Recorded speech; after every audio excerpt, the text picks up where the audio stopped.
Hi there, I'm P. Michael Bratch and welcome to This Week Live.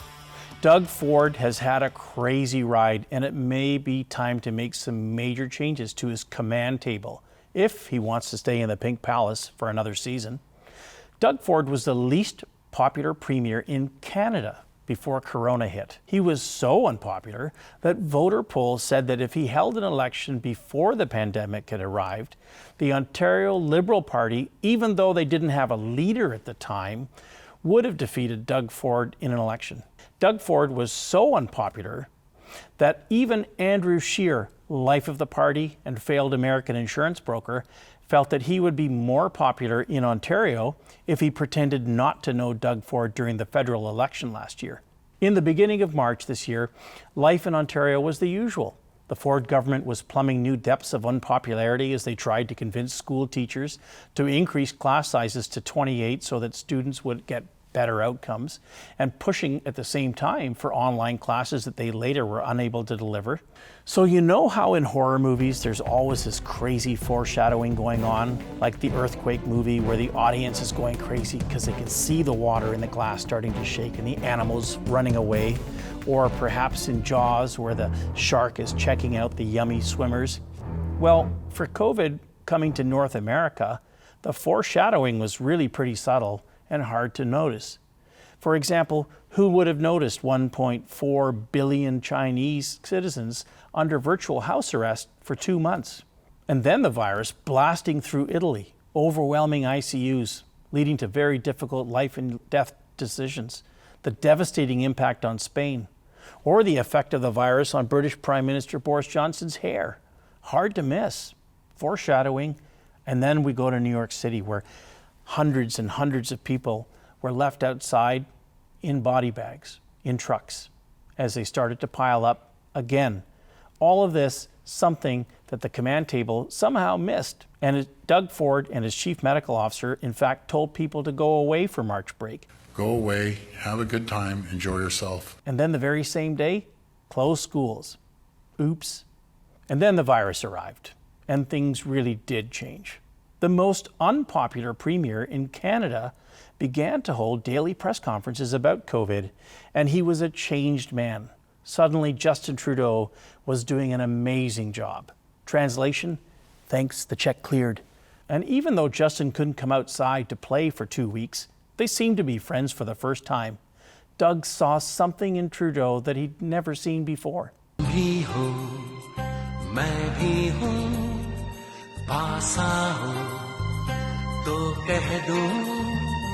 Meanwhile, another Ford archenemy, Toronto Mayor John Tory, who he was battling in court just months before over the elimination of 22 council positions through forced liposuction, is suddenly his best friend.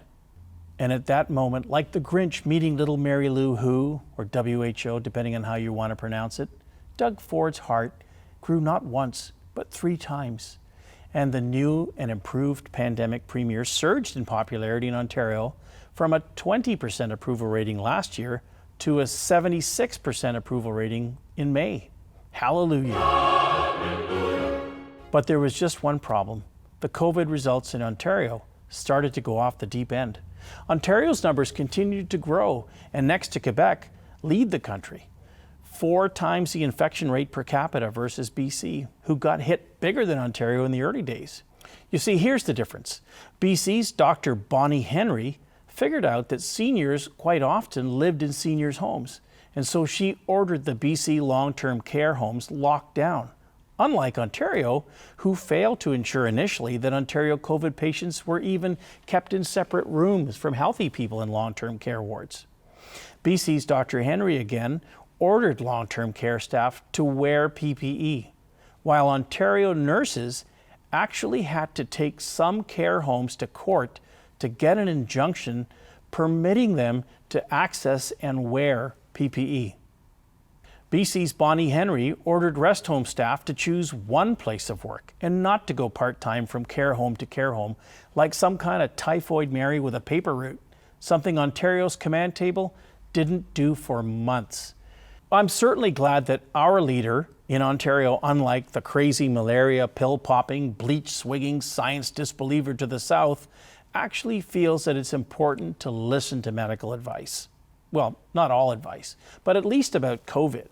But the guy giving science advice to our Premier and running the command table is Chief Medical Officer Dr. David Williams, who's also, by the way, a body double for Mr. Potato Head. This is a guy that has worked for decades and decades as a family doctor in Sioux Lookout and then magically became our Chief Medical Officer.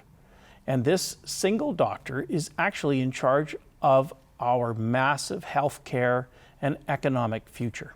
Now, this is really important. Compare Ontario and BC further.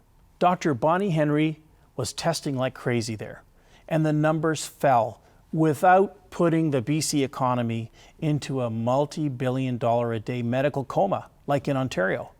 Meanwhile, at the Ontario Daily Press Conferences, Premier Ford went from rapid shallow breathing initially to rapid shallow breathing and huffing and puffing about what wasn't going right in Ontario, demanding to know why we weren't doing more testing, why things were so bad in Ontario's long-term care homes.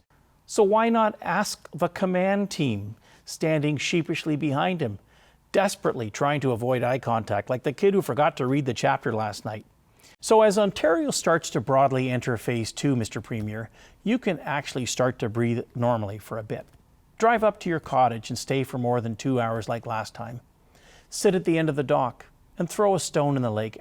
And as the sound of a loon greets you, take out your phone, call your office, and order a reset of your command table. First of all, make it easier to understand. I mean, could it get any simpler? And stop pretending that there are lots of other epidemiologists giving you advice who don't want to be named for privacy reasons, and actually name them to the command table. It would be nice to have more than just one epidemiologist. Make your command table truly the smartest and the best that Ontario can offer. And here's an idea. Why not shuffle your Minister of Health and your Minister of Long-Term Death and give them a well-deserved break from screwing things up so badly, resulting in thousands of lost lives? Give those cabinet ministers something to look forward to and stop making them stand behind you while you keep talking about transparency in that open back hospital gown. Give them new jobs, perhaps. Something harmless like Minister without portfolio or Minister of Campsites without dangerous stuff. And to replace them, maybe undemote the guy in the back with the yellow tie. That's Vic Fideli. He looks really sensible. And he ran the party when Patrick Brown was asked to go find himself elsewhere. Sure, Dean French, your ex-chief of staff, didn't like him, but he may have been wrong. The guy looks competent. And most importantly of all, let Chief Medical Officer Dr. David Williams ride off into the sunset, along with his sidekick, Dr. Yaffe, so that he can at least spend more time with his grandchildren and any friends that may have survived the outbreaks. Let Dr. Williams enjoy at a safe distance, of course, wearing a mask, but not necessarily wearing a mask, and in a group of no more than 10, excluding cleaning staff and butlers who can visit unlimited homes for money, but being careful never to enter a park where he knows more than 10 people while feeling free to safely gather with 200 or more people that he doesn't know, unless, of course, he's attending a wedding followed by a funeral with no more than 50 outdoor attendees, but no party or reception afterwards, unless, of course, it's held on a licensed patio that may be out of doors or a church inside with 30% capacity. It'll be so restful. Do it now, Premier. No more huffing and puffing, especially if the virus returns this summer like an alleged bad cold from Europe running rampant right now in a Beijing meat market. And above all, sir, remember why resetting the table is so important now. Ontario's motto on our coat of arms translates from Latin to mean loyal she began, loyal she remains. But it doesn't say anything about that loyalty being blind. The voters won't be blindly loyal come the next election, when the polls may be back to where they were when this pandemic started. And so, sir, you'd best not be blindly loyal to those you have unsuccessfully often relied on for advice and vision handling this rather epic challenge. I'm P. Michael Brach, and that's a wrap. Stay with me now as I flush out some of these items with Dr. Colin Furness. He's an amazing guy, great conversation.